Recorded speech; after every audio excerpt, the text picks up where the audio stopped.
George Herbert Walker Bush, do solemnly swear that I will faithfully execute the office of President of the United States. That I will faithfully execute the office of President of the United States. As the 41st President of the United States and the father of the 43rd, Bush called for a kinder, gentler nation during his inaugural speech in 1989. His death at the age of 94 years old not only marks the passing of an elder statesman, but of an era. He was a terrific guy, and he'll be missed, and he led a full life and a very exemplary life, too. With the news of his death, past and present world leaders also paid tribute and offered condolences. Barack Obama said President Bush's legacy of more than 70 years may never be matched, even though he wants us all to try. Mikhail Gorbachev, the former Soviet Union leader, praised his character and his political abilities and said they worked together to put an end to the Cold War and the nuclear arms race. Kuwait said his support during the first Gulf War will not be forgotten.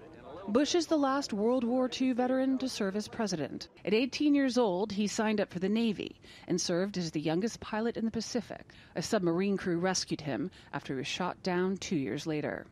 Bush met his future wife Barbara just before he enlisted. Their 73-year marriage would become the longest presidential marriage in U.S. history. I have climbed the highest mountain in the world, but even that cannot hold a candle to being Barbara's husband. George H.W. Bush was born and raised here in Connecticut, where his father served as a Republican U.S. Senator.